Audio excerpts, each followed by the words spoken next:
We back. Hit that like button, subscribe.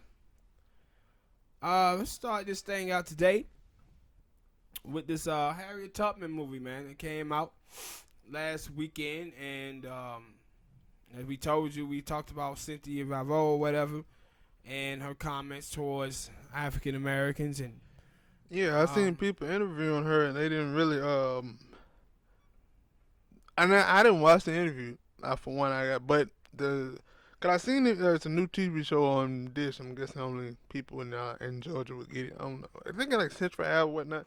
And they talked about the backlash that she was getting from this movie, and it was weird too. I'll get to that point later, and they were like, "Yo, the controversy was getting," because I finally started seeing people talk about those comments. Because normally they don't. Normally they would say, "Oh, it was because she was British," or it was like. I don't think it's a lot of slave movie where it's people who are African or whatnot, and they play these Martin Luther King Jr. And they play these movies, and they have no problem. Black people go out and watch these movies, but I was like, no, it was her that she had these comments, and I was like, I don't. They played snippets from her in other interviews, but I don't really remember or seeing her actually address why she made those comments. Maybe I gotta go and watch some interviews. No, she never did. But because I think in one of them interviews with Hot 97, she was like, I didn't get it because I was like, what the fuck you talking about? Yeah, because Ebro was cooning too. Because they were like, she was like, well, when I'm in the UK, people don't see me they just see me as a Brit. But over here in America, when I walk in a room or something, they see me as a dark-skinned black woman. I'm like, what? No. See, this is the thing. She's a lie about that. And that's the thing about some of the Africans that I do not like is they lying. They lying. Yeah, when she said that. Let me tell you reason why, though, why I say this. If you listen to Iris Iber, right? Iris Iber came from the same place that she did when he was acting. Iris Iber said, no, they would not allow for me to be a starring actor over there in the UK. That's why he came to America. What you hear from a lot of these Africans want to lie to you and act as if racism is only a thing that's here in the United States of America. No, they were finna say that, like, when she said that, I was like, what the hell you talking about? So you trying to tell me there ain't no racism over there in the UK because I know you're lying. The reason I know you're lying because any place that black people are, they had to deal with racism. Because I seen a thing where it was, I don't even know the woman is from France or whatnot, but she had a video of like Black Lives Matter in France, and they were like, black people just don't deal with racism in America. They deal with it in France, and I'm like, of course. But see, the thing is over there, is they play the minority respectable politic game, right? So when you see people like her, what she's telling you is, she have separated herself. She's saying, hey, that's African-American black. I'm not African-American black. So she didn't see herself as part of us. That's why she felt, when I was over in the UK, they just judged me as a Brit. They didn't judge me as an African. Bullshit. Because I heard other Africans say that, no, it is racism in the UK. It is racism there. Ain't that dude Trevor Noah? No, he from South Africa. He from Africa. But no, and you just hear these Africans pretending like the apartheid didn't happen. They act like in South Africa that it ain't 90% black, but the white people own all the land there, and they live in piss poor poverty, and the white people there, small population, got big suburban neighborhoods and stuff like that. They act like they don't see this, and they go around just blaming their government for it. Oh, it's our government. No, the Western countries, politicians is in the pockets of those people. Like the Western nation runs Africa. They control all of the resources over there in Africa. But they be sitting around here acting as if they don't know anything about racism. Just because, hey, man, we come from a continent that's 90% black. Yeah, and it ran by white people.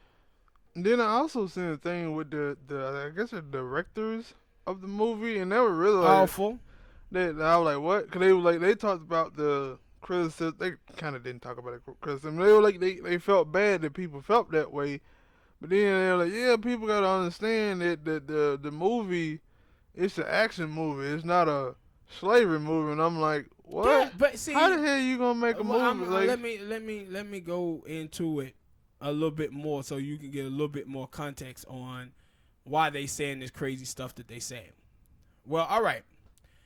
So the movie in the beginning, the ADOS community was just criticizing her because of the comments that she made about black folk. But then come Wednesday and Thursday, the homie Ricky Ross, he got a bootleg copy of it from somewhere, and he watched it, and he started putting up clips of the film on Twitter. So the clips started making the rounds, and people were seeing it, and people started reading about what the storyline and the plot was in this film. Now, her comments was bad enough. So it was about her in the beginning. But then it became about the director and the writers on the movie, because they just made up a fantasy life for Harriet Tubman. Now, they had a character in this movie. They made a black man the villain.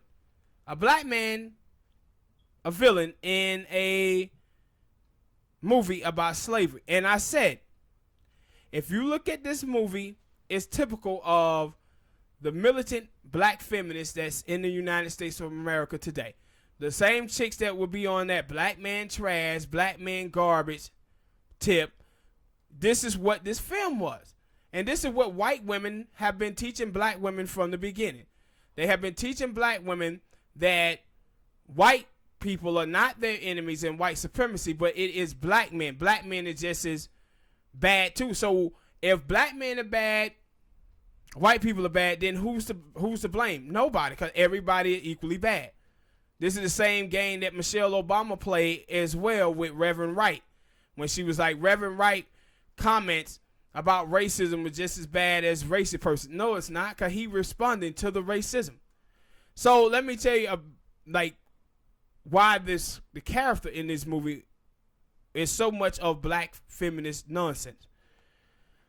The black bounty hunter, he's a black dude whose name is Bigger Long. Now I want you to think about black feminists, radical black feminist chick, and what they say. They say about black men that black men who date outside of their race, they are being fetishized by these white women. And the only reason why they want them is because of their big penises. So she named this dude Bigger Long. Guess what he's doing in the movie? The reason why he's trying to capture Harriet Tubman is because a slave owner hired him to. But he's going around telling these white folks, though, how he going to get this money so he can go spend it on white whores. This is all feminist nonsense again. Now, they go around and they say, hey, we had black slave catchers back in slavery. They was hired by white people. If they didn't do their job, they would be killed. And also, they didn't allow black people to have guns. This dude had a gun, and he knew more about bounty hunting and the trade of it than the damn white people did. And another thing, the Native Americans back during slavery was the real slave catchers in that time. So then she created this thing. You will see again. Well, it still don't. Like, I would understand all of that if it was just a regular old slave. Like the movie Django. Django didn't have no historical as in figure. Django was just a made up character. I understood all, like, what did you just said? I would have been like, yeah, all right, you can make that movie and be Yeah. good. But we are talking about Harriet fucking Tubman. Yes, that's the point. And you telling me it ain't nothing about no That's Underground Railroad? Yeah, None of that in the yeah. movie. That's because, why are you making it? Because I'm Like- I'm trying to tell you why they made it. The reason why they made it, man, is for white liberals. See, you have these self-loathing white liberals. And these self-loathing white liberals, they feel bad about slavery. And what suburban black people, a lot of suburban black people who grow up around them, they try to make them feel comfortable about slavery. This is the same thing that you seen with this boy from that slave play. What that other little young black girl name is, Sandberg? Amanda Sandberg? Yeah, Amanda Sandberg. If you watch every movie that she in, all the movie that girl be in, it was written by militant black feminists where they had her falling in love with a racist white boy, or have her dating some white girl, or this appeasement of white liberals. And that's what this film was. It was to make white liberals go to the movie and say, oh, I feel comfortable watching this. Look, it's black people. They were just as bad. But the black militant feminists, they always are trying to paint black men as the bad villain to black women. You go back to Toni Morris. I think it was Beloved or Color Purple, where this movie took place in a time where segregation was in. Black people was being murdered in the streets left and right, having their land and stuff taken from them during that time. But she made who the bad guy? Danny Glover. Danny Glover was the bad guy in the film. But this have been, so it was an interview with this woman that you talked about who did it. And she was saying that, hey, if you don't think that people like Clarence Thomas exist, they do. And Clarence Thomas is up on the Supreme Court trying to take away black women's rights and stuff like that. Like, what? So what she's trying to do is tell a story of this coalition building of left wing versus right wing, feminism versus male patriarchy. That's what these black movie makers are doing, and this is what the black liberals in the mainstream media are doing. They so focus on this people of color stuff because they feel that these white liberals are going to save them from something. We have to ally with these white liberals because they're going to save us from the mean old evil conservatives. That's what these people. Slave movies. Yeah. That's what they believe. So especially these like historical. Now I never watched the movie Selma. I didn't watch none of that. I know. Back in the day, I did when I was a little kid. I was forced to watch those movies, and they told basically the full story of Martin Luther King, Malcolm X, whatnot.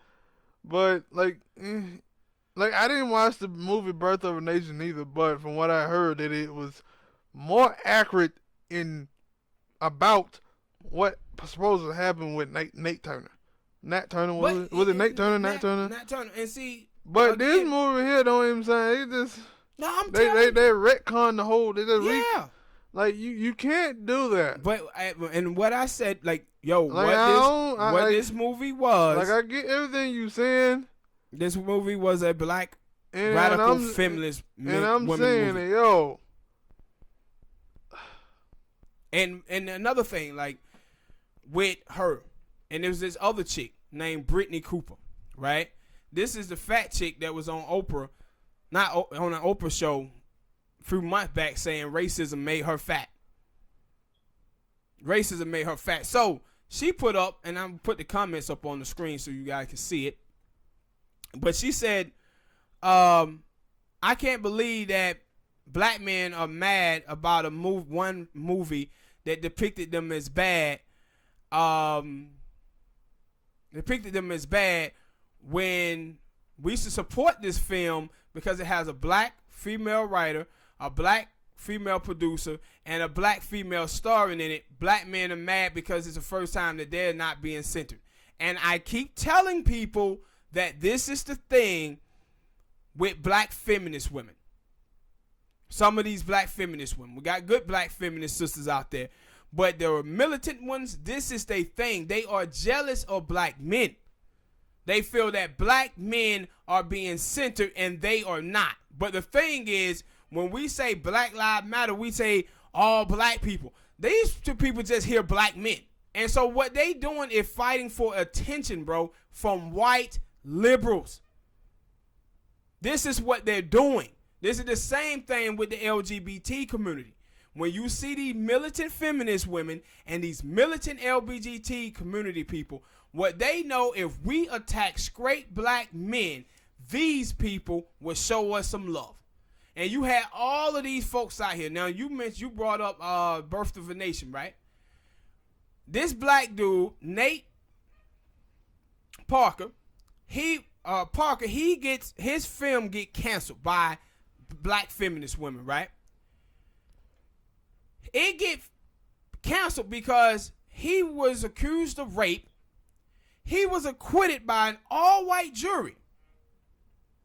All-white jury. But black women got together with white women and they canceled this movie. Now, that film was, I think it was $7 million that it took to make The Birth of a Nation. And it took in $7 million the first weekend.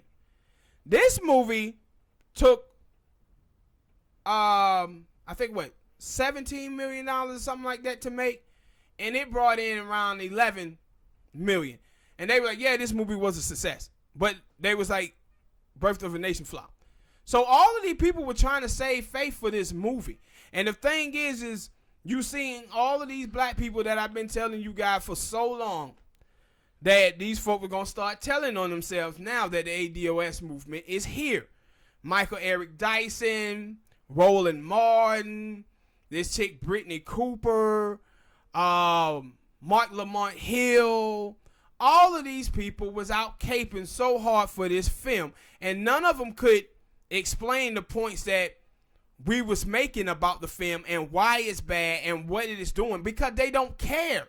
What they care about is black women being centered, and they are trying to extract black men away from the political conversation in this country. That's what they're doing. And I have said before, you see these black women that are mad at Jenna Rodriguez. They are mad at Jenna Rodriguez because Jenna Rodriguez is doing the same thing to them that they have done to black men. Jenna Rodriguez is always talking about Latinos and trying to get Latino attention. What's she supposed to say fucking Latino? But the thing is, she fight for all her people while these black feminist women, they just fighting for black women. They just trying to center them. They are trying to box out black men so that they get some shine. They feel that they are in a competition in this country against their own men. That's what they're doing. And so they would all wanted black people to turn a blind eye to this film and just support it because it was black faces and a black writer. That's what they wanted. And that's why I said when you watch them, people like Selena Maxwell, and I'm going to talk about her in the next topic. You see, women like that, they was just want black women to go out and support Kamala Harris just because she's a black woman. This is what Jamel Hill was doing when she was trying to get Luke, and Luke came out talking about he support Kamala Harris now. No, they just want people to support black women just to be supporting them. But I said black men also got to watch how these black women start acting towards black men. Where these black women want to be centered just so they can come back and then act like they better than black men. Talking about love don't pay the bills, dating black men is dating down, and all of this nonsense. But that's what you see from these people, bro. I was watching a conversation that took place on Twitter, and they was talking about, I don't know if I talked about it on the show or not, But these black women was talking about how black men assimilated to whiteness better than black women did. And it was football players and basketball players that they saw in their school. They were sitting up here noticing that white people accepted black men more than they accepted them. And I said, man, you know what black feminists are? A lot of them. Black feminists are Mexicans. Because this is how Mexicans do. Mexicans sit back. They see African American. It started all the way back with boxing. In boxing, black men were winning, and then Mexican men would be jealous of black dudes, and they wanted to center themselves. Same thing a couple of weeks ago when you seen this boxer named Steven Shakur. He fought this Mexican dude in a fight, beat the Mexican dude, and then after the fight happened, news broke. Girlfriend, brother. Yeah, that his girlfriend, brother, but his family disowned the sister because she was with Shakur. Disowned them. And this is the thing that you see that with them, this jealousy of Mexican have this jealousy of black people because black people being centered in America. And that's why you start hearing, oh, nobody talks about Mexican. They always talk about black people stuff. They mad because black people been centered. But you see this same thing from these black feminists. That's why I said when conservatives were saying all lives matter, and everybody was like, no, that people ain't saying that white people lives don't matter. They saying that black people lives don't matter at all. But people didn't pay attention to these blacks in the LGBT community who were running around talking about all black trans lives matter, or all the feminist women saying all black lives matter. These women was doing the same thing that they were accusing Jenna Rodriguez of. They was hating on black men for being centered. This is the same thing that you see from these other immigrants now that are hating on the ADOS movement because the ADOS movement is centering black lineage. This is what you sing. But for it to be in our own race, though, that we have these militant feminist women that are doing it in our own race, it's just downright criminal. It's insane. It's insane for it to be happening in our own race. Where a lot of our sisters then decided that they wanted to be an other and not be a part of the collective. Just so they can get the attention of white liberals.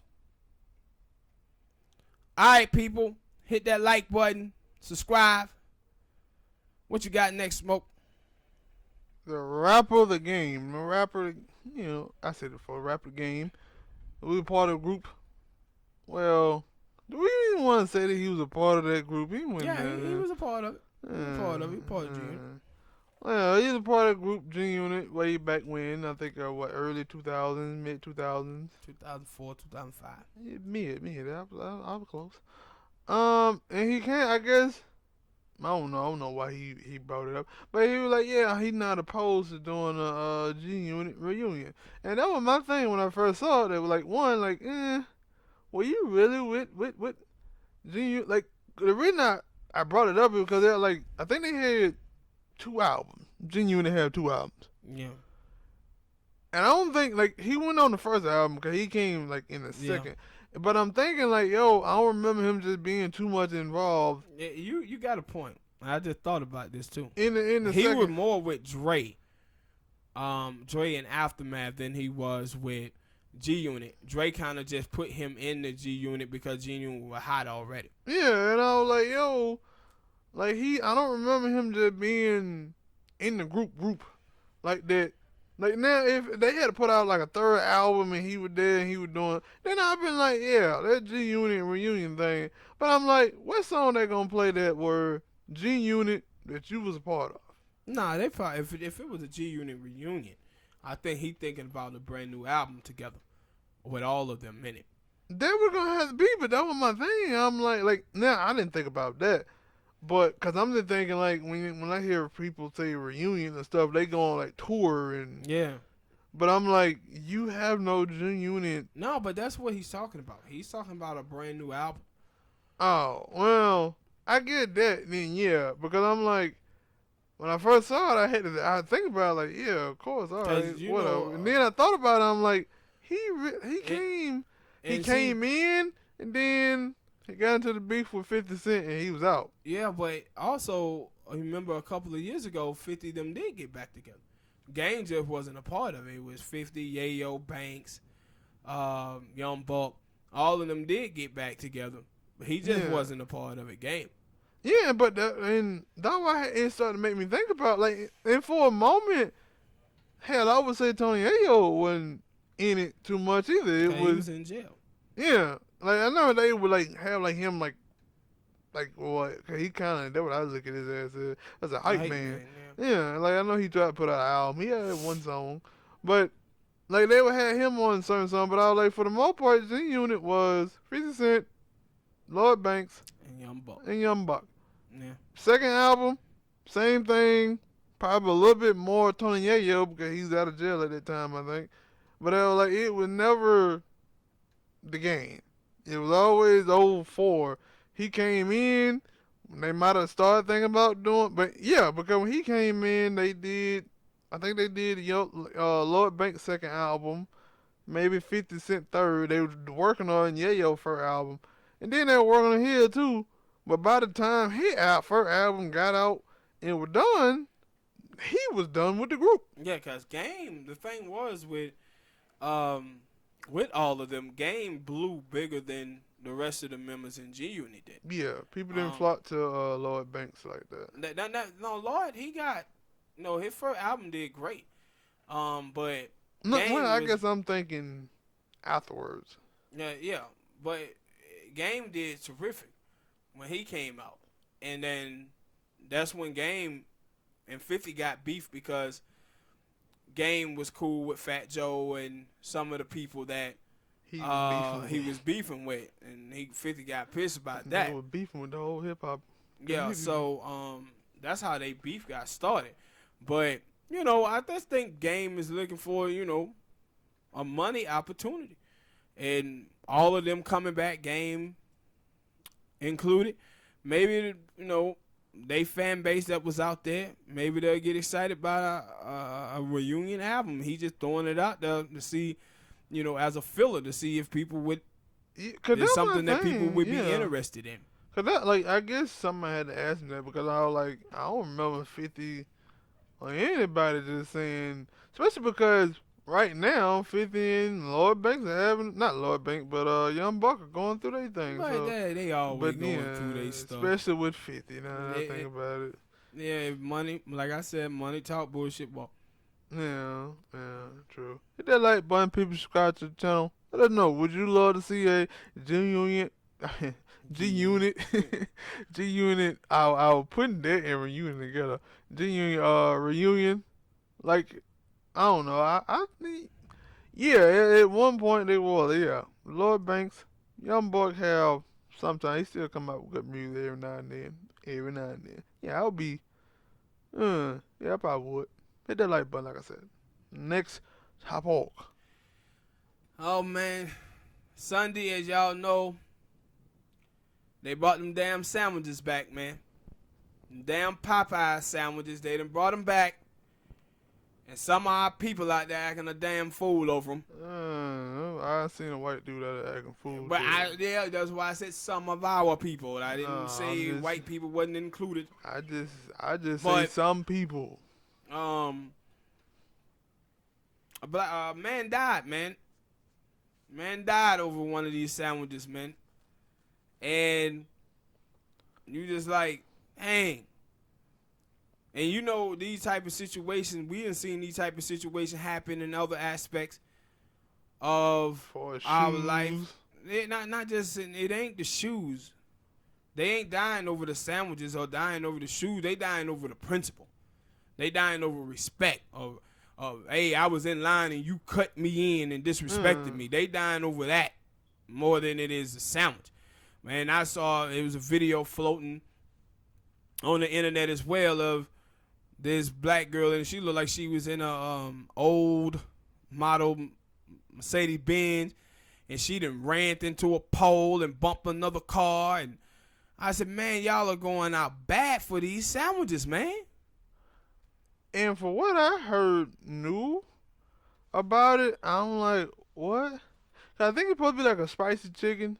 Yeah. And then the latest, because I listened to the Breakfast Club, and they were having a thing about that same thing about somebody getting killed over.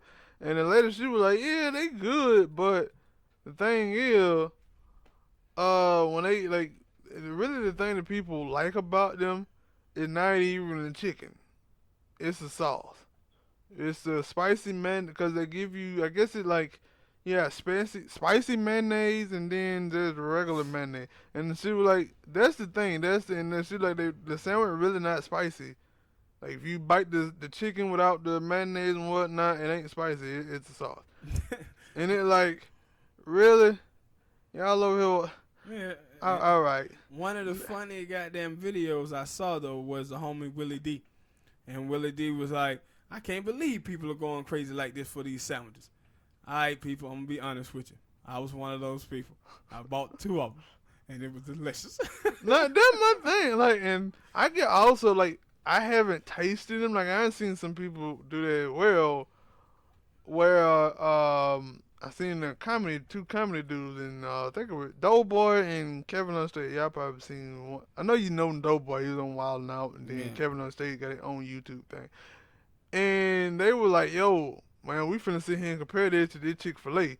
And then they ate the Chick-fil-A, like, yo, that's my bread and butter right there. And then they ate that Popeye chicken, and they were like, wait a minute, hold on. Let me take a bite of this Chick-fil-A sandwich again. You know what? I think Popeye got him now. I think Popeye got him. I'm like, but the thing is like, it ain't just this sandwich. Like, there's a lot of black people who just like Popeyes. Yeah. Period. Period. That's another thing that it was funny about Charlamagne, because I think they had did a donkey. They had gave some of the donkey of the day. Yeah, it was a woman, because she supposed to fire a shot into a KFC plate because they didn't give her no fork and napkin. Yeah, and they were like, why are people eating at KFC? Yeah, and he was like, yo, I didn't know people still eat at KFC, because I thought it was Popeyes. And I'm like, yeah. No, that's for some of y'all, because I ain't going to lie. I'm not a Popeyes eater. No, I mean, I've eaten Popeyes, but I didn't understand the craze. Yeah. And I think that. But I think our shit is different, because what I hear from people who talk about Popeye, they always say, oh, you got to get Popeye, and then you got to ask them for extra Cajun seasoning or some shit like that. That's the true Popeye. And I'm like, shouldn't that be in the whole package? No, the thing is, it hype beats. That like, too. It just hype beats. People hype things like, Black Friday. You see white people and Asians going crazy over the new iPhones, the Jordan sneaker craze, gaming craze. I remember when the first Xbox came out. My older brother, he was like, yo, we got to go there. He's like, I got to get my pistol and everything. I'm like, man, we got to get a pistol to go get a game? And like many people at the like you think it going to be this serious? I'm not about to risk my life for an Xbox. Mm-hmm. So it just hype beats, man. When people get to talking about something and everybody just jump on it. And that is what and I was seeing like people putting out, some of these black restaurants was putting out they chicken sandwiches, and they like, hey, can y'all start like spreading the likeness about our sandwiches the same way you do Popeye? Yeah. Cause that was like one of the dudes he called in, and I'm guessing he had tasted Popeye chicken, and he was like, man, that damn chicken sandwich ain't all that. Wendy's got a better spicy chicken. And I was like, I have ate Wendy's spicy chicken. Them some bitches are good. Yeah. And I hadn't ate a Popeye chicken probably because I don't want all that goddamn hassle. I had to go in a drive-thru or I might get me one of them just to see. I'm gonna get into that damn phase just like I ain't nope. And that's my thing also, that, yo, I would want to get one, but then you tell me I had to go through all this hassle of going in there for one, and them telling me, oh, no, we ain't got no more spicy chicken. And then, too, I got to go in there and worry about some crazy dude stepping in front of me, trying to fight me over a piece of I'm not going through this. And then, I don't know if you guys had a chance to see this video where this white dude, he's in Popeyes, and he going off. That was on World Star, and the thing about that video, it was a Latino dude he was talking to. He don't care. They see yeah. niggas. Yeah, and that was like the same. Because I think it was it a Latino dude or was it an Asian? I gotta remember. I think they said it was an Asian or a Chinese dude, and he would call him a nigga, and he would block it, and then when he took his ass outside, that dude, I don't even know where that dude came from, because it didn't look like he was inside. It looked like he might have been sitting at the door, because I'm pretty sure it was a line. Yeah, he was. It's like he was sitting at the door, and he was like, "Yep, soon you come out, I'm gonna get me 2 free. I'm gonna get me 2 free pieces of chicken. I'm gonna beat your ass for saying the N-word, and then I'm gonna take your food." Yeah, and that's the thing. Like, he's sitting in and made him apologize. He's sitting in this restaurant with all of these black folk, and he was just slanging the N-word around like it was a thing to do. Yeah, $1.09. And you could tell, like, when you watch the video, you see the black people, they like aghast, like, huh? What? Did you hear him? Did he just say what I think he said? And he was like, nah, I'm going to say it again. Went out that restaurant, and brothers put them hands on him out there and took his goddamn sandwiches. Mm-hmm. I said, damn. Sad thing. No, it ain't. Sad little soul. Little damn tink and got the hell beat out of him out there. But all right, man. Soul. Hit that like button, subscribe. Next topic. Pete Buttigieg.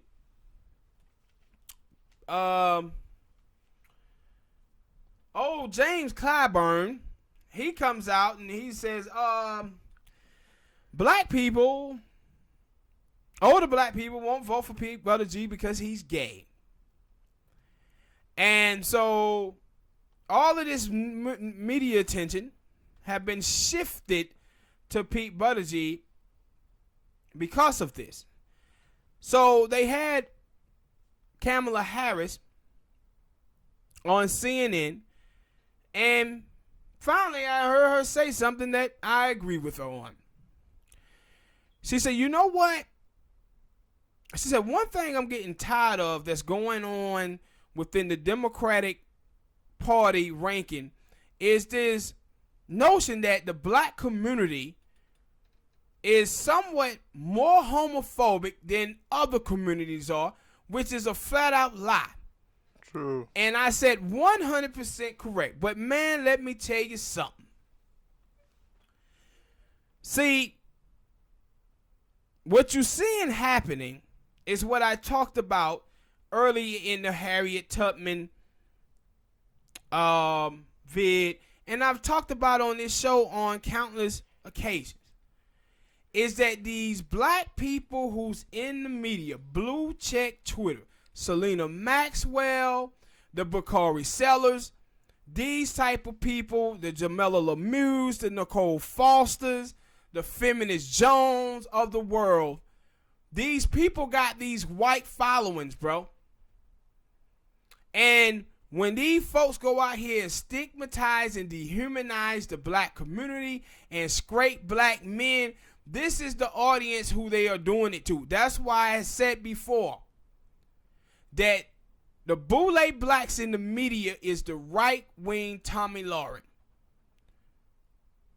The right-wing, the left-wing Larry Elder, and the left-wing Candace Owens. The same role that they play on the right wing, these people play on the left, is to stigmatize and dehumanize and say things that white people on the left already believe about the black community, but if they say it's going to be called racist, therefore they don't. But these people have emboldened those white liberals now. And this is like last week, Charles Blow, writer for the New York Times, a woman had came up and on his Twitter feed and said the same thing to him, that black people ain't voting for Pete Buttigieg because black people are homophobic. And he was like, who the hell told you that? He said, I've been gay for the longest time and black people been knowing this and they my biggest supporter. Who told you that? And I said, all of the black people who in the media. The LGBT black community, the militant ones. You can't go online without seeing them not say straight black men did this. And then you know what? And shout out to some of the cats that was on Twitter, because when Kamala Harris started saying this, Selena Maxwell, she retweeted it. And then Bakari Sellers retweeted it. And black people were like, hold on, partner. Didn't y'all just do this? Didn't y'all just say that straight black men was sexist and misogynistic towards Kamala Harris and that's why they wouldn't vote for her? Then they pulled tweets from Selena Maxwell where she was saying that the black community is homophobic and need to handle their homophobic problem. And these folks are like, how do y'all now switch this up? Somebody finally came out and asked told to say the truth. No, and see, the thing is that they weaponize gender and they weaponize sexual orientation as a weapon to protect neoliberal politics. That's what they do. And if it ain't that, it's the ADOS movement, they Russian bots. So now this stuff didn't start reaching people like Kamala Harris. But the thing that's funny about Kamala Harris, she sit up here saying, no, black people ain't homophobic. That ain't the reason why they ain't voting for Pete. But then she come back and say, oh, my race and my gender is playing a role in me not getting votes. Until somebody come out and tell the truth. Yeah, and tell the truth about her. And now, and what you call it did come out and tell the truth about her crystal ball. Crystal ball was like, nah, black people ain't voting on you because you were trash to black people. That's why black people ain't messing with you. Yeah. But you see this thing, man, from these people in the media, bro. The black folks in the media constantly, man. And I said it on this show early in the year that all the black people, your black faves and people who you thought was cool, like you gonna find out now that the ADOS movement is here and foundational black Americans and the B1 Brigade, you gonna start finding out that these people are all shady. All shady. And that's what you seeing happening now. And I'm like, man, I can't tell you how many, like the website, The Root, how many articles that they didn't read talking about black men being sexist and misogynistic and black men being patriarchs, even though like black men are the most progressive men in the United States of America on women issues and even more progressive than white women are. But these people go around constantly spreading hatred against the black community as a whole and then spreading hatred against black men. And the thing is about these black militant feminist women, these folk will speak out when they are a part of it. See, with Pete Buttigieg, he says older blacks, black people, that's when these black feminist women are feeling included. But if they would have just said straight black men were homophobic, Selena Maxwell would have been right there saying, yep. This is the same thing like when I say white conservatives say what about black on black crime, and we say we know that no, black on black crime is a myth. People commit crimes amongst the people who they live around in proximity. White people have a 90%. Yeah. White on white. Yeah, crime white on white crime, just like Mexicans, just like Asian, anybody else. And then when you say that, you see black women like, yeah. But then when it turns around about black men raping black women, abusing black women, that's when you see these militant feminine women totally don't understand that no more, that people commit crimes amongst people who they live around. And that's when they go around black men this, black man that, black man trash, black man garbage, and they stigmatizing and dehumanizing black men. Now, it was a study that was just done out of Harvard University that said the way that black men are portrayed in the mainstream media and portrayed on Twitter, Instagram, and YouTube and all of these other places, it contributes to them being shot by police. Of course it does. Of course it does. This is why they did the movie Birth of a Nation. To present black men as these scary creatures that wanted to go around raping white women. And now you have these militant feminist women who are doing the same thing, but you also have black people in the LGBT community doing the exact same thing. And it's like, yo, like, this is crazy. And what was so funny is it was so white too, right?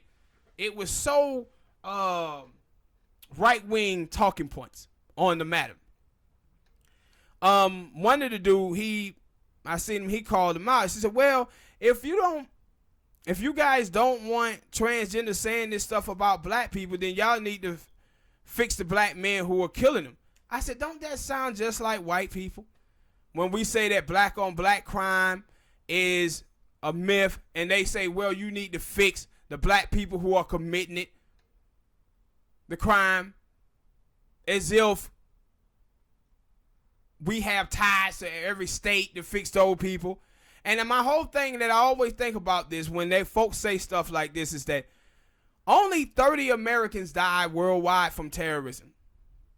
But still, in this country, we talk about terrorism. You don't say, hold on, America kill folks too, so maybe y'all need to fix y'all stuff first before you start talking about terrorism. See, they never say that. You don't even hear people talk about domestic terrorism. No, they don't. Yeah, of course. They're always talking about foreign terrorism. Yeah, of course. But all these mass shootings are the form of domestic terrorism. Of course. But, and that's why I said so many times when you see militant LGBT people and militant feminist women, man, they stuff come right out of the white supremacist talking points, straight out of their playbook, man. Every single time. And it's like, yo, dude, this is when you other yourself. You're white. You have LGBT, transgenders, and gay dudes out here talking about, man, the police officers ain't killing black men fast enough. It was like, dude, did y'all forget that y'all were black men? Do y'all not understand that police ain't coming up to your car saying, hey, man, are you guys gay? No, I ain't gay. Pow, and killing them. That ain't what happened, fool. And the black women, they were saying this same stuff. And I remember all these black folk were pulling up these tweets of all these black women who were saying this stuff about black men, that the police weren't killing us fast enough. And replying, said, oh, where's all this talk now that Tatiana got shot? Because black women get shot and killed by police too. But no, these women have othered themselves. They don't see themselves a part of our race, man. And it's all because of their jealousy of black men being centered, and they feel that black men are getting too much attention from their white masters. And they want that attention. The same way I said many times about them talking about black men being fetishized by these other women of color. These women want white men to fetishize them the same way that they feel that black men are being fetishized. That's what they want. And you see with this thing with Kamala Harris, I said, this is like one of the first real time that I didn't agree with Kamala Harris on something. But I said, no, she was 100% right, but she better understand that it ain't just these white liberals out here spreading it. This is black people telling these folks this stuff. On website after website. I said, these folks was out here, wishing death on Kevin Hart when he had a car wreck because of the stuff he had said with that, joke about his kid. When Nipsey Hussle got killed, they was championing Nipsey Hussle dying. Also, the other dude, what his name is? XX? Tacion. Yeah, they was championing his death when he got killed. On there celebrating. And that's why I said, not just people, your average people on Twitter. No, I'm talking about blue check. These are people who work for companies like The Root. Like you watch that little dude, Terrell Starr. He always is writing negative articles about black men in the black community. They was out there talking about the black barbershops is homophobic and sexist. They be the one who was spreading this stuff to their white liberal audience, man. And now that shit done start hitting the mainstream. Where Kamala Harris like, yeah, I hear a lot of white people throughout the Democratic Party who keep saying this stuff about black people. And I said, what they setting up for is that 2020 fail, right? When Trump win this thing, they're going to turn around and blame black people. Just like... We're going to blame black people when... Just like... whether we're going the right way or not. Just like Dan Savage and Mark Malixis over that Daily Coast, they blame black people for Proposition 8 felon and then blamed them for Trump winning the election. But these black folks in the media, man, Latino people, these folk, yeah, them folk want validation and white acceptance, man, from these white liberals. And that's what we seeing taking place in this country right now. All right, people, hit that like button, subscribe, man. Tell us what y'all thought about the Kamala Harris comments and her calling out these people. All right. Next topic, T.I. T.I. created some controversy last night. Yesterday, he said that he goes, starting when his daughter was 16, he would go to the doctor with her to kind of make sure that she wasn't, that she wasn't sexually active. So all of these people start criticizing T.I. heavily for this. And again, I was like, I think T.I. being a good dad here. Like when you know the numbers with African American women in this country, I've said like 60% of black women have multiple baby fathers. Only 30% of African American men, 68% of black men under the age of 40 don't really have children from any previous relationship or current relationship. When you see that black women only have a 28% chance, I think the poll said, of getting married. T.I. is trying to protect his daughter, man. And he's trying to protect his daughter. And people always say, like, when you have a kid, then that's the moment that you become a provider.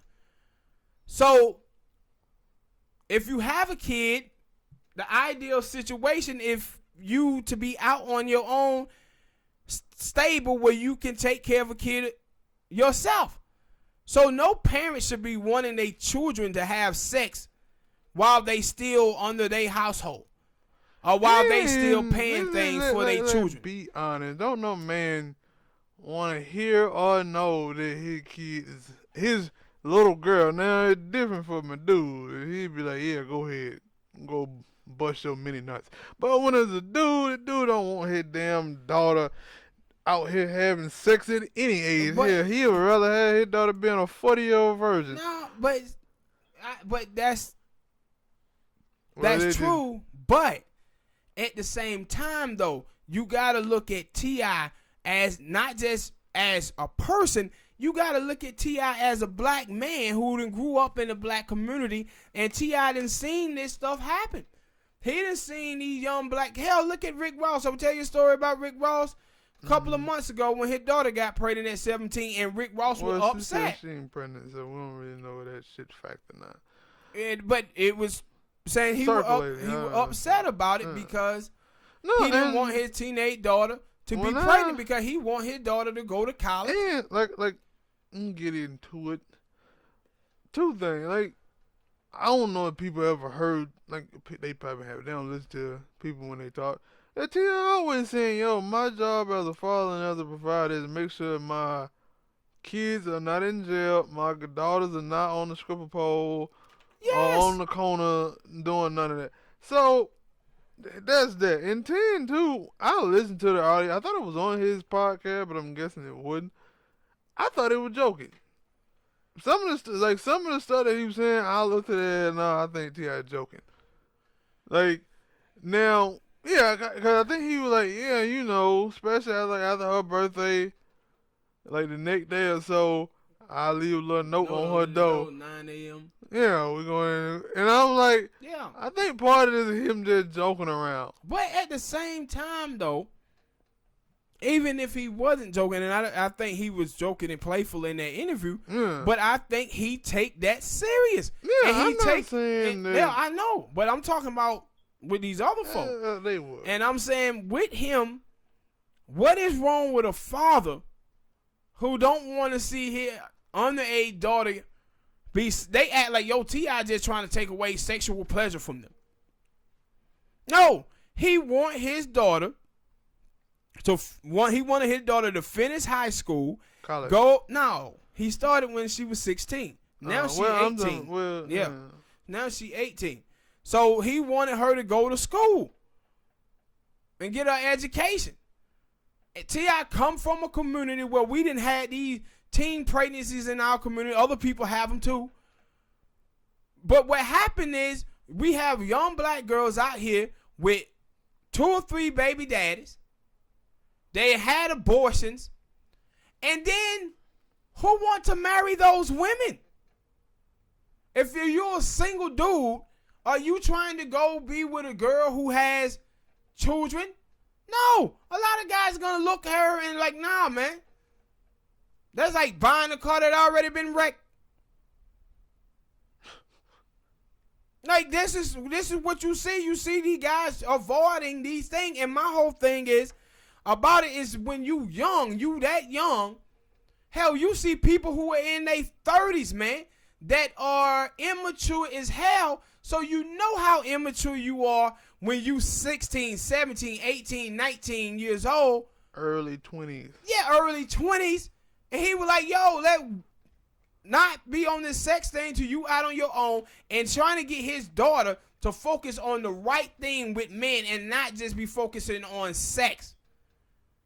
So when she does have sex with a guy, it's a guy who truly loves her, who gonna be in her life where he don't have to worry about his daughter becoming a single mom. And that's my whole thing. Where online, you see chicks online out here constantly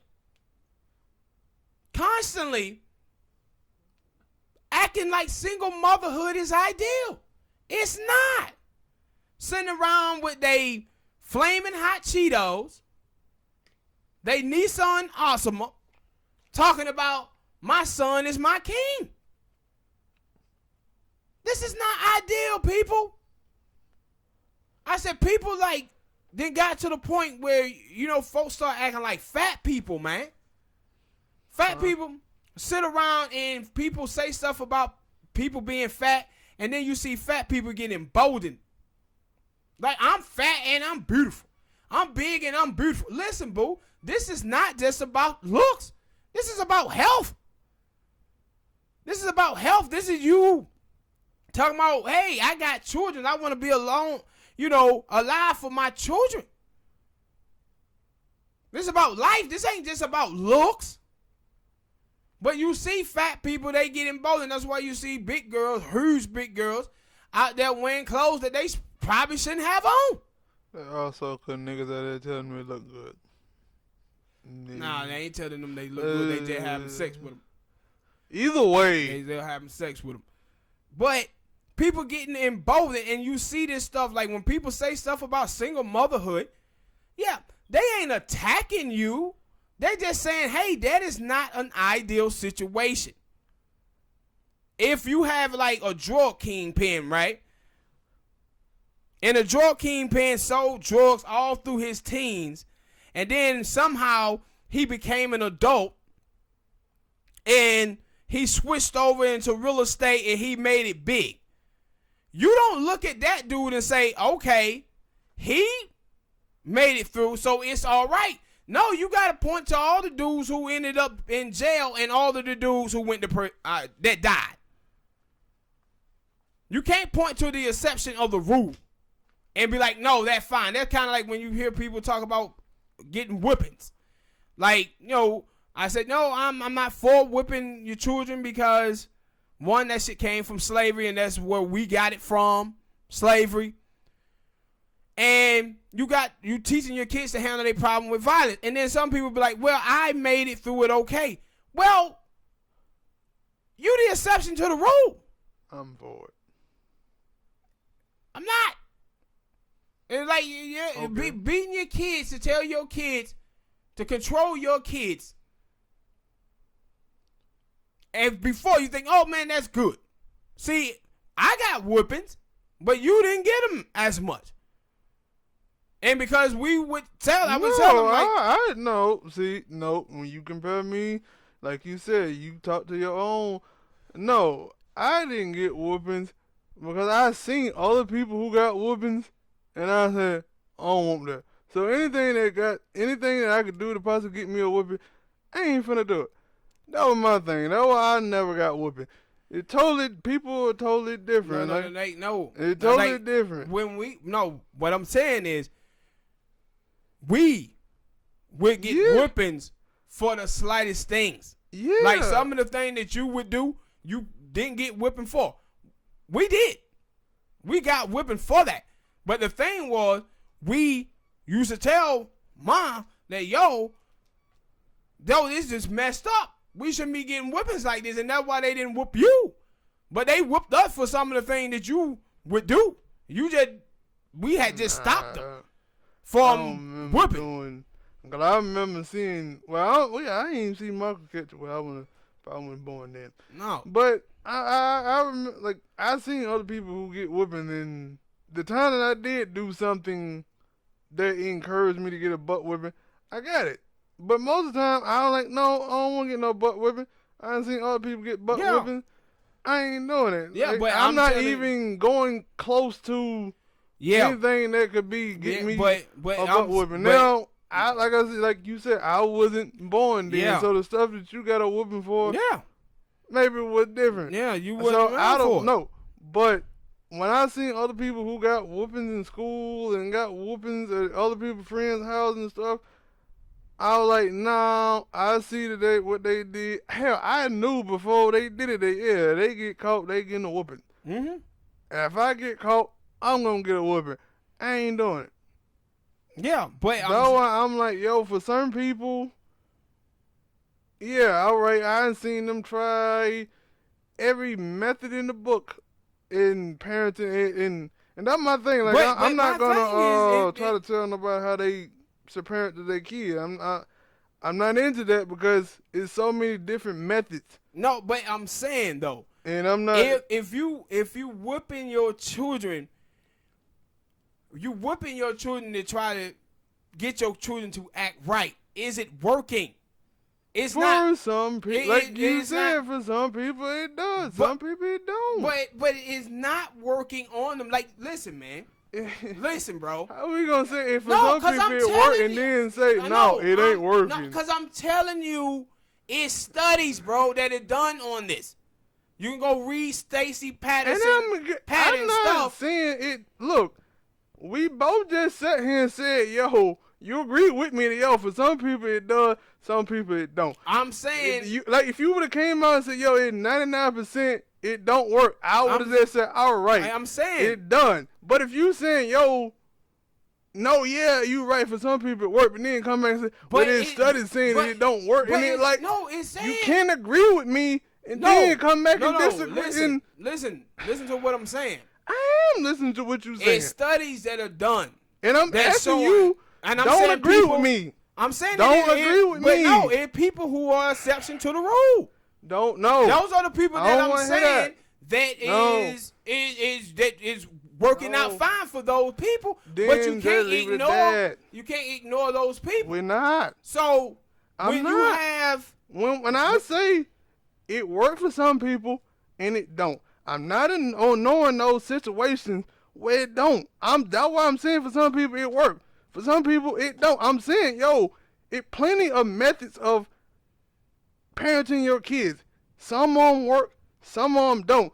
Don't agree with me and say, yeah, man, you right, but then come back and say, yeah, man, but you basically just null and void what I said. Don't agree with me. They say, no, I disagree with you. No, I don't. On this, but I don't disagree with you.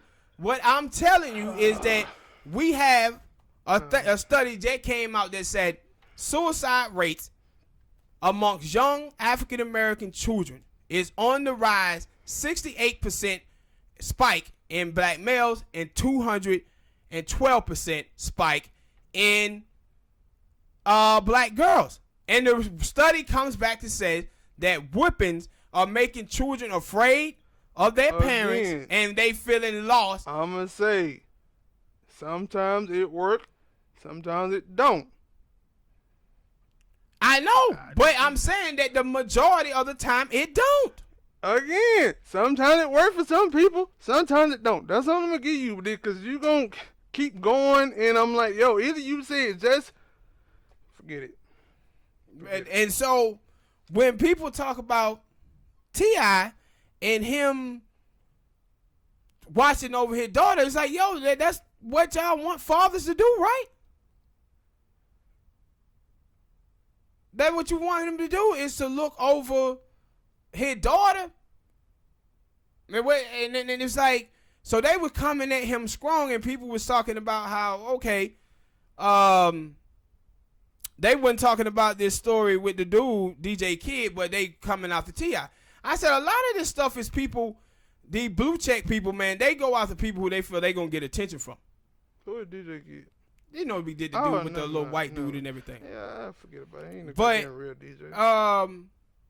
People go after the famous people because that's who they feel they can get likes and retweets and stuff like that from. And that's why they were going after with him. And sometimes... And it was like, what? I think it was like, what, 8 million people was tweeting out about this with T.I.? And I saw it. And sometimes you, as a celebrity... I don't. Did you feel like you gotta watch what you say? Not that, but no. Like I just said, I ain't finna sit here and tell nobody else who is not my damn parent how to parent their own damn kid. Let that kid, if that girl had a problem with what T.I. had done. She made it worse. She did make it worse. Know like why? She was out there liking people who... obviously she had a problem with it. So let her tell T.I. that. Don't be out here goddamn T.I. say something and then y'all think y'all supposed to tell him how to parent his kid, because those are his kids. They're not your kids. And that's why I'm not going to sit here, like, you can say, yo, like, I will. Like, would I have said that? No. But that ain't my kid. That's T.I. kid. T.I. do what the fuck he wanted with his kid. But, and then... I'm just leaving it at that. The thing, but too, other that people, was crazy is that, T.I. got like 2 shows. And one of the things that people was talking about was how good of a dad T.I. was. Yeah. And now this one thing that I don't even consider him wrong on it. They just jump on him and start attacking him about it. It's a lot of stuff where I see people, when people come out, and it could be people that I don't like, and they said something about something they done with their kid, and I'll be like, why you just do that? That's stupid. But I had to realize that's that person's kid. It's not my kid. I can't tell them what to do with their own goddamn kid. It's not my kid. So at the end of the day, that kid got to tell his parent, I don't like this. Now they probably not, but hell, some kids do. They get older, they tell them, like you said. Yeah. She was just out here tweeting that, yo, she ain't tweeted, but she liked it. So she basically telling T.I., I ain't like when you did that. Maybe he'll get the message. I'm pretty sure she's 18 now, so he probably won't be doing it no more. Yeah, but she was in the first year of college. Yeah, so he probably won't be doing it no more. But even if he did think about it, yo, he got that and he can see that, yo, all right, maybe I shouldn't have done that. But that's my thing. Like, yo, I hate that when people do come out, and that's why, like, if I'm a celebrity, you wouldn't even know that I had kids, because I'm not telling you anything, because you're gonna criticize me for whatever I do But that's the People thing. are gonna criticize. Yeah, people are gonna criticize me for whatever I do, whatever I say that I do with my kid because. And then also, but he got, like you said, he was on a show that's talking about life, right? He got his own show where he's talking about his marriage and everything. So these type of things is gonna come up. But see, what was one of the biggest things that people disagreed with, that people was start going off of, is they're gonna turn it into gender war, and they're like, oh, and he's saying that to his sons too, and he's saying that to his sons, and I'm like, well, you don't know if he's not, but at the same time, what if he wasn't? We don't have a problem with single dads. We have a problem with single moms in America. So, on one hand, it's, hey, on abortion issue, a woman gets to decide whether or not to have a kid or to keep a kid. But she don't have the same responsibility for condoms and birth control, but they tell you that abortion is about her body. It's about my body. Well, then she had to be accountable for who she let in her body and with birth control and condoms as well. Because I seen a girl, she said, well, I wish I could choose who my baby father is. You could choose your baby father. Birth control and condoms. Yeah. But to not take any accountability and say, hey, me as a woman, I get to choose who I have sex with and whether it's protected or unprotected. The guy don't have any problem, no say in that. If guy don't have a say in whether you can have an abortion or not, then the guy don't have any say in whether y'all use birth control or condom. That's on you and your responsibility as well. Because and this is the thing, like when we talk about rape, right? When we talk about rape in America, I always say, listen, bro, I don't know who the rapists are. I can't just look at a dude and say, hey, that dude is a rapist. But you know what? I do know who women are. I know who are being preyed upon, and it's women. So we have to educate our women and our daughters and stuff better to make sure that they don't end up putting themselves in a bad situation where the rape can occur. But what you see is people dodging accountability like Neo in the Matrix. Like, that's what you see happening. And it was like, no, we should make sure that our ladies are in the safest position possible. And it's called, not just being a father, but even if you're friends with a lady, you're supposed to want to try to protect her from bad shit. All right, people, hit that like button, subscribe. What's next top, baby? It's a thing, people been, they still talk about it till now and probably forever because it's gonna continue because people are stupid. Council culture, I've been seeing a lot of people talk about council culture, and I seen a thing about T.I. talking about council culture. We had a lot of topics the last couple of weeks with T.I. But this ain't really got nothing to do with him. It just, he said something. I agree with what he said, and then I think I seen something about Kanye West, and he was talking about how he been counseled for a long time, and I'm like, really? I don't know about that. You just got, and he ain't even really counseled. And then there was some other people, and it like, I don't really, I know. That's why I say people are stupid. Because they found a word or something, and they just hear somebody else stick to it, and like toxic masculinity, preference. Preference. Like that, they don't. I don't feel like they understand what the true meaning of that word mean. So, or I would like for them to tell me what are they definition. So for the people in the comment section, tell me what your definition of council culture. Because when I don't even, I would say that I probably have counseled some people, but it truly counsel. When I don't like the word counsel in a way, but I guess you can consider what I do counsel. Like if I say, yo, I don't fuck with Kanye or nothing like that, you know what? Any type of news, music, none of it. I ain't paying attention. I'm scrolling past it. I'm skipping past it. But from these people, what they telling me is that, yeah, we counseled you, but our way of counseling you is to keep talking about you when you do something. No. I think what it is that cancel culture is pretty much an internet phenomenon, right? So No, and I don't even think it's no. I'm saying it. It's not even an internet phenomenon because I'm pretty sure, like, speaking in terms of Kanye, like, it could have been anybody. But speaking in terms of Kanye, like, yo, some of the people were like, yo, we canceled Kanye. And it would still be, whether those people bought that new album or not, it would still be people who say, yo, oh, I listened to the album. Some people who didn't cancel Kanye would say, oh, I listened to the album and it was great. And then that person who supposedly canceled Kanye or come in and say, oh, man, that album probably was trash. Or something like that. And it was like, yo, if you cancel him, you wouldn't even mention that. You wouldn't even.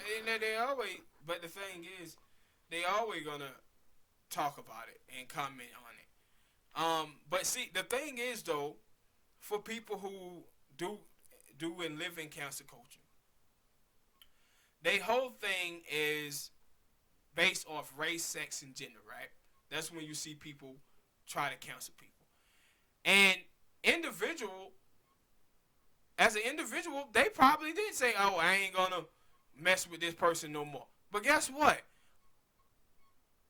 All these celebrities or whatever bring joy to some people's lives. Like, you know, with R. Kelly. R. Kelly did what he did, and they were like, R. Kelly canceled. But guess what? It's still a lot of people, bro, who gonna listen to R. Kelly music. It was people right after they was in there. He went to a club and there was a bunch of women and shit celebrating with him. So the thing is, you and that's why I say it's just an internet. And right after they saw that video, those people commented on that video. No, not only whatever. What people you talking about? The people who supposed to be saying that he was canceled. Yeah. That's my thing. No, not just the people who were saying he was canceled. Some of the goddamn women that that said he did bad things to him were complimenting R. Kelly and saying he was the king of R&B and all of this stuff. It was actually women who said he done something to him.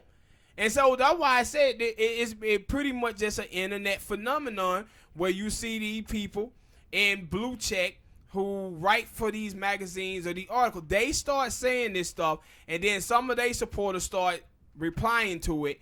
And it just become this thing where these people just start talking about it for any little thing. But what's crazy about this, though, we were just talking about 50 Cent, right?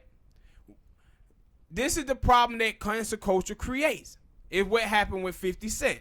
50 Cent comes out, he made his career off of dissing Ja Rule. But then 50 goes on and start trying to diss everybody that was in hip-hop. Well, guess what? All of these people who you dissing got millions and millions of fans. And those same fans were people who were listening to you. Who gonna end up getting canceled? It gonna be you. So 50 was hot from 2003 to around 2007, and you remember he had the that album battle with Kanye, and Kanye beat him, and 50 pretty much got canceled off of that because he pretty much had turned off the people who were listening to his music like that. And this is what you see happening with these candidates. When I tell you about Kamala Harris, Kamala Harris, when she was doing good, she was about 11% in the poll. You had Selena Maxwell and then Simone Sanders and all these other women. They started attacking black men, saying that black men was misogynistic and sexist, even though 46% of her voters at the time was African-American men and only 9% were African-American women. Her poll numbers start coming down. Why? Because all of those men who was being attacked, that men who were supporting Kamala Harris, they start seeing these women attack great black men, and they like, what? And this is the same thing Bernie Sanders supporters have too. They had this same problem where a lot of people blame Bernie Sanders for what his supporters do. Same way with the New England Patriots. When people say, man, I hate the Patriots, and you start seeing them talk about why they hate the Patriots, it ain't but the Patriots. They hate the mainstream media. because the mainstream media always loving up on the Patriot, and that's what makes them hate the Patriot. And that's the same thing that cancel culture does too. When you go around here talking about you gonna cancel this celebrity, cancel that celebrity, what you're gonna have is when you talk about feminism, LGBT community, and you attacking those people from that side of it, those people is gonna rebel against those communities. And like 10 years ago, millennials was the number one gen that supported the LGBT community. Now they are the least out of all the generation that support the LGBT community. And one of the reasons why is because of cancel culture, where someone just say something and everybody go crazy on the internet about their person canceled, and it's like, who done been canceled? Yeah, Nobody. Nobody really get canceled, and that's why I was like, yo, when I hear people talk about TV shows, oh man, I hate that TV show, and that was my whole thing. It was like, I see this a lot, and I'm like, that is just dumb. Like, I don't think I don't know, because like I said, like I found like people, somebody create a word or somebody create a term, and people just start using it out of using it out of turn, out of position, and it like that don't fit. Like you can't cancel. Like when a show get canceled, it go off and it don't come back. It don't come back on. It don't come back. It ain't no more repeats, no more rerun. No, it gone. It ain't on TV no more. Y'all are telling me to know this dude over here is canceled.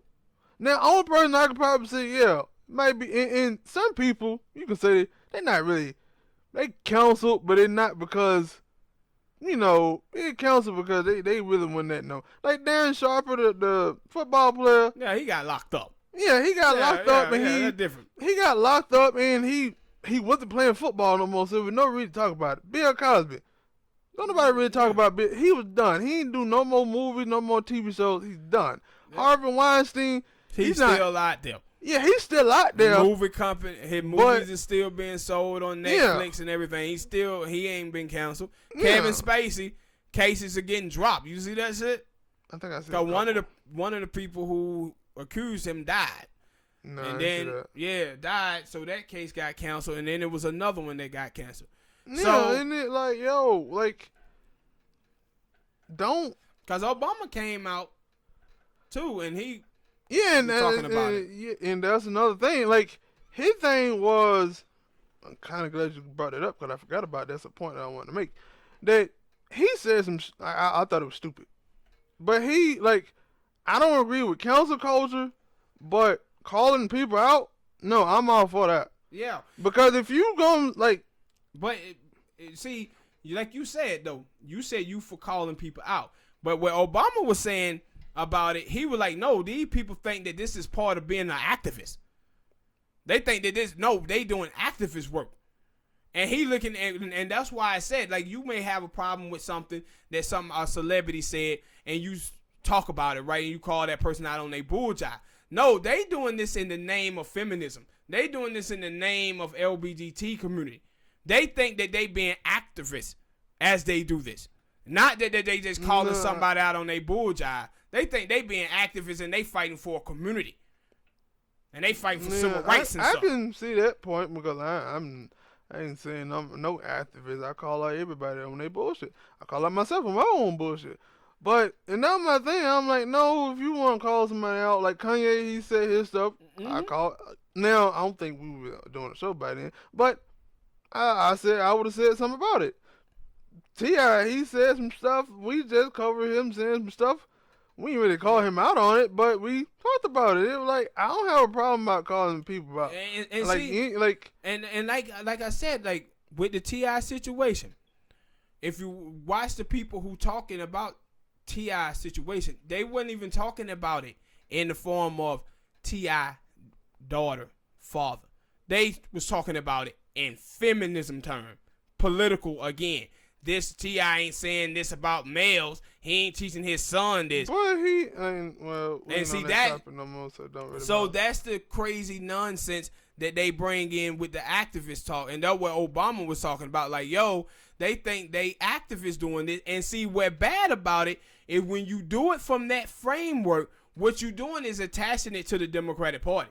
Because those are the people who are saying that we fight for the LGBT community. We fight for the feminist community. And that's when it rile up these crazy right-wing people then to go out and want to go out and vote against the Democrats because of the vote. And that's what they all about with their crazy cancer culture nonsense. I don't, when it comes to people, I don't normally do it.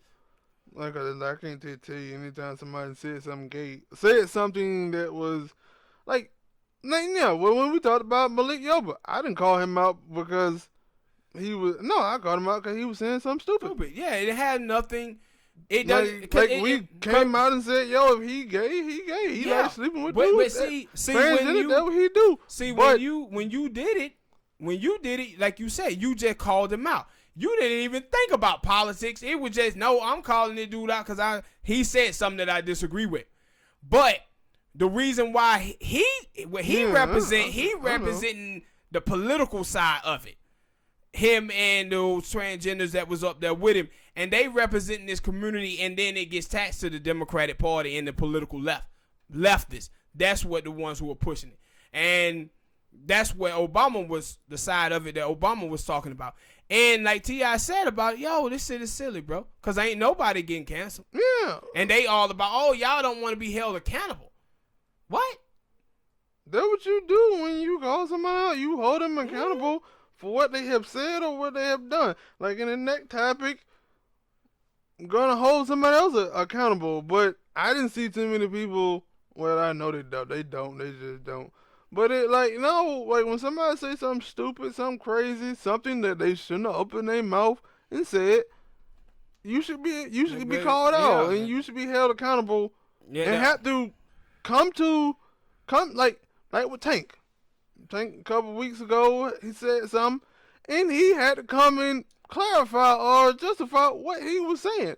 Yeah. Now, we called him out on that. He said some stupid stuff and then he come out and say, yo, I got caught up because I'm over here trying to justify men lying, and then as he comes in with the man sucking a dick thing, so I'm gonna sit here and try to still be stupid trying to justify men lying, so I went along with it instead of just saying I don't have nothing to say on that. Yep, and see, him saying something got people riled up, got people talking. Like, what are you talking about?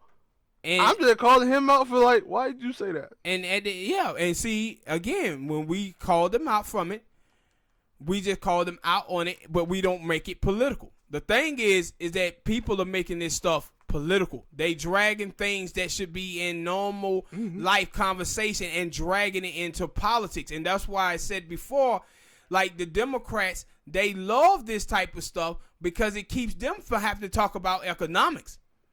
See, it's easy to just say, yeah, I support feminism. Oh, I support the LGBT community. Or, man, Donald Trump said something racist. I'm going to be against Donald Trump because he racist. But policy don't matter. And that's why all this cancel culture stuff is fucked up, because it gets people away from talking about policy and getting them to talk about the culture issues. Mm-hmm. And people are voting. I don't know if you, I don't think I told you about this, but when Trump had did the $1.2 trillion tax cut, right?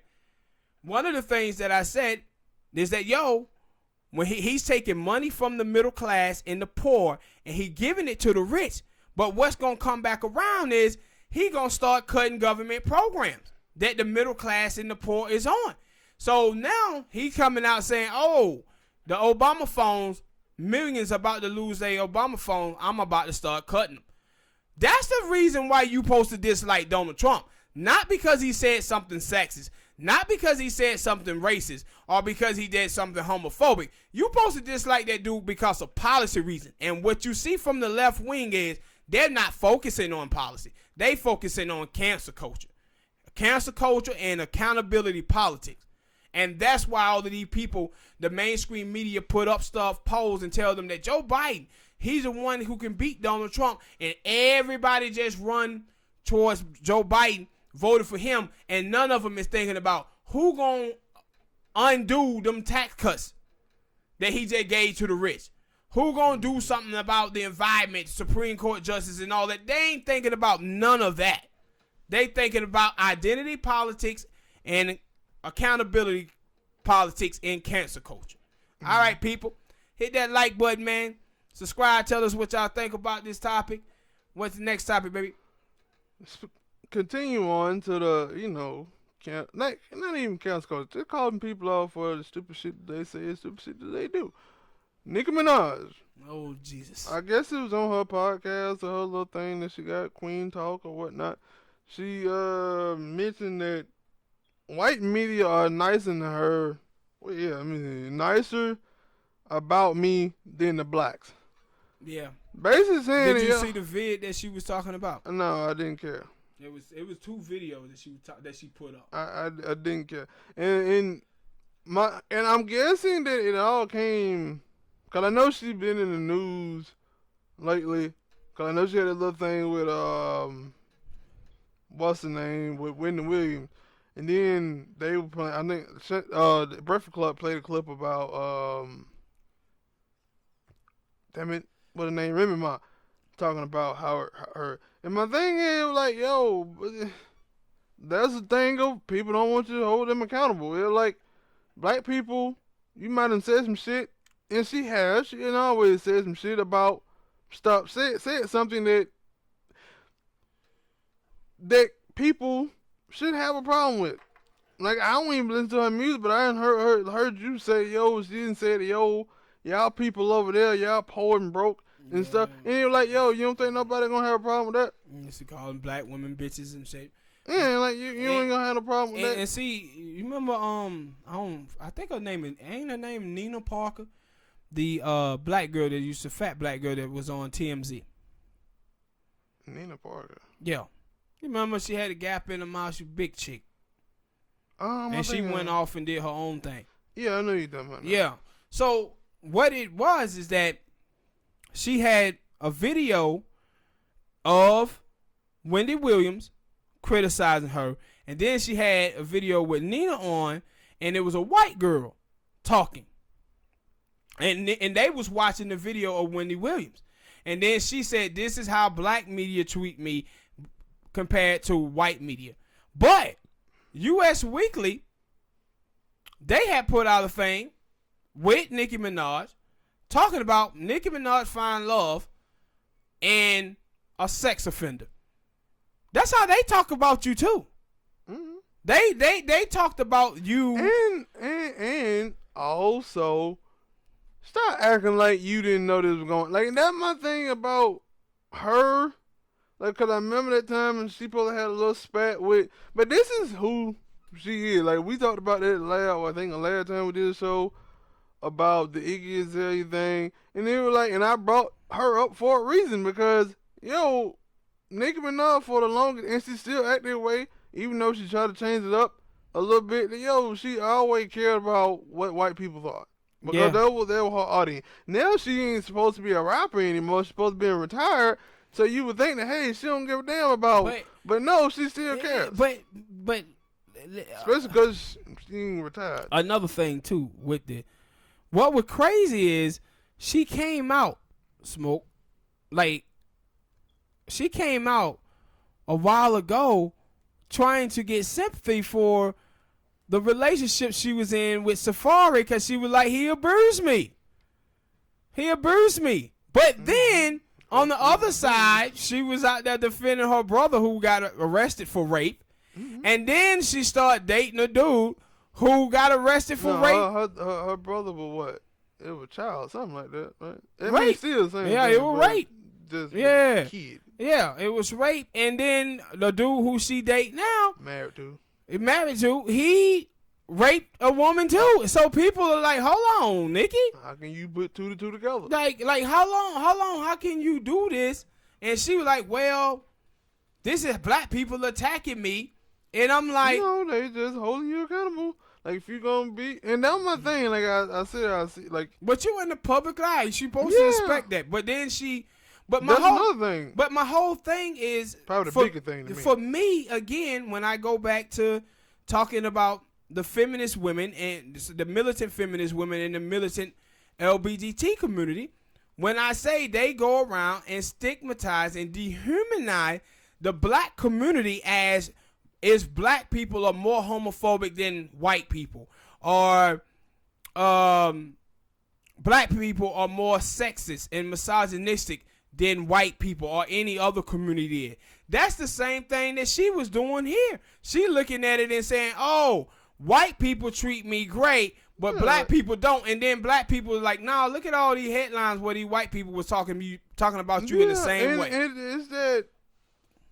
It's that thing of, she's not black, she's like, what, Puerto Rican or something? She from Trinidad. Yeah, one of the motherfuckers.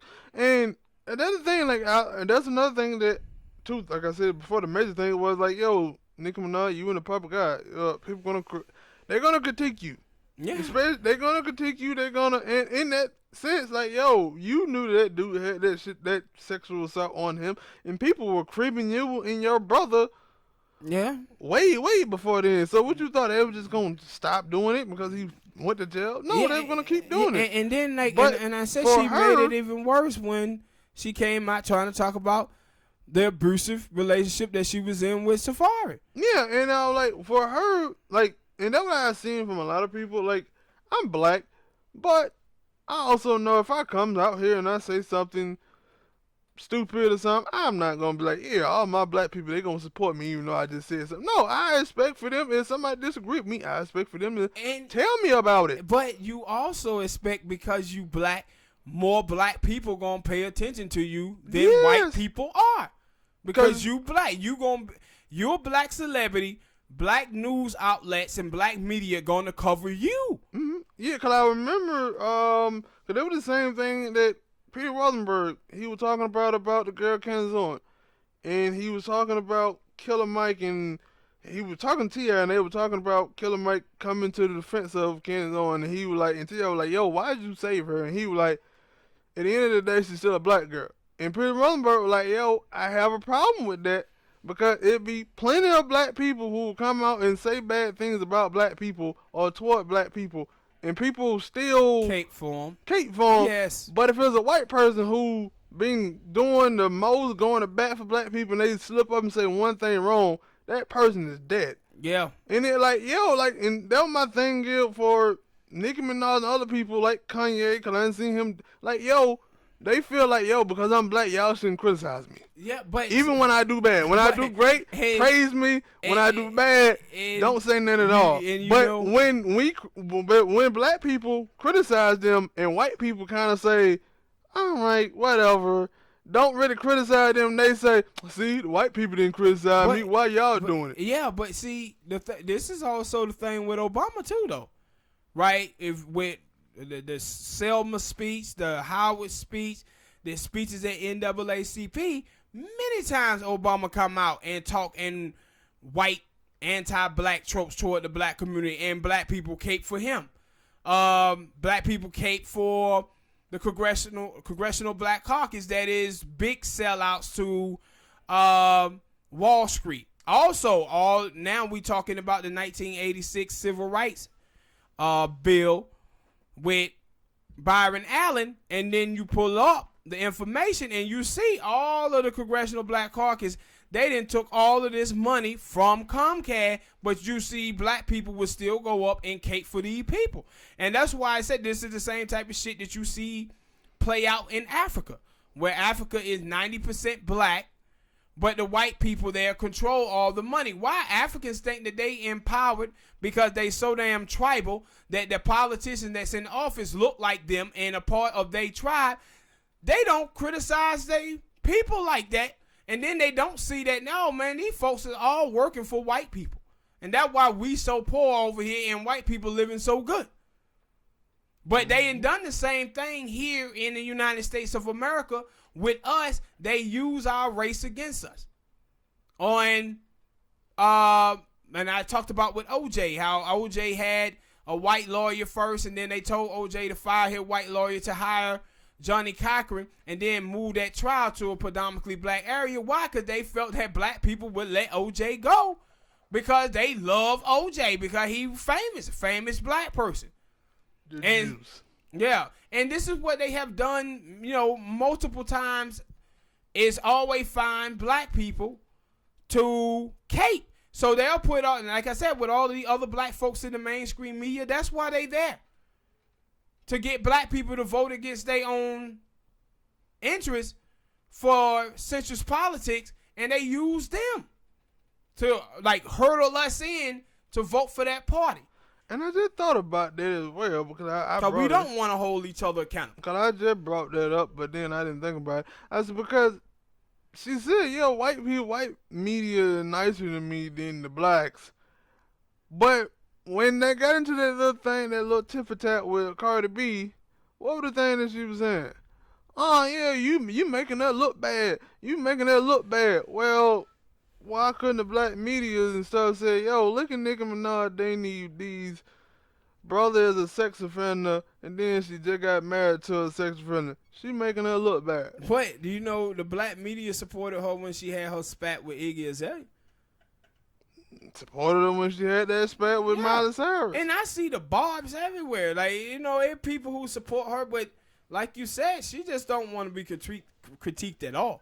Yeah, but no, that was the thing about the Remy Ma thing. And I was like, and they were like, I'm guessing that supposed to have been the reason. Yeah, it was a reason. That was basically the reason why she made that diss song.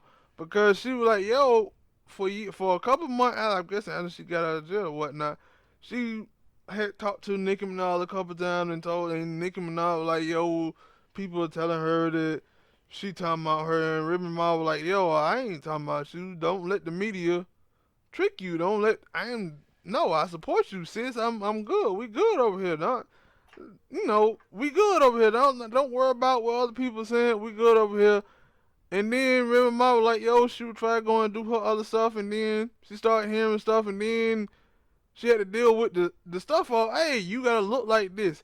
You gotta dress like this. And if you don't look like, cause basically, that what Nicki Minaj wanted. That, all the women who came out that was in rap music, basically that's how it came off to me. I don't know. But basically, you had to look like Nicki Minaj.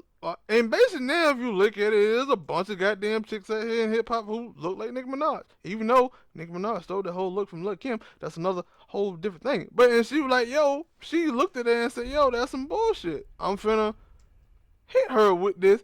And they're like, now you still kind of want that. You want all the, and even Charlamagne them, they were like, we were trying to tell her plenty of time that, it wasn't no problem, or we cool with you. But because they criticize her once or twice on something, Charlamagne them or whoever, and not their friend, and it so what you saying? They can't critique you? But you remember though? Do you remember the interview with Joe Budden where I told you her angle when she said, "Oh man, this is what y'all always do to black women, right? You don't respect black women." So she turned it into a political issue of feminism. This is what they do when you try to critique them, they go say, just say you hate black women. It's like, no, you have to agree with everything that they say. And if not, they're going to say you hate black women or you sexist or you misogynist. Every single time. That's what the game I don't hate you, nigga, but if you would have said that to me, I was just saying, no, I just don't like you. All right, you got anything, baby? No, hit that like button, subscribe to the channel, drop a comment. Hey, thank y'all for listening, man. And we'll see y'all next time. Peace.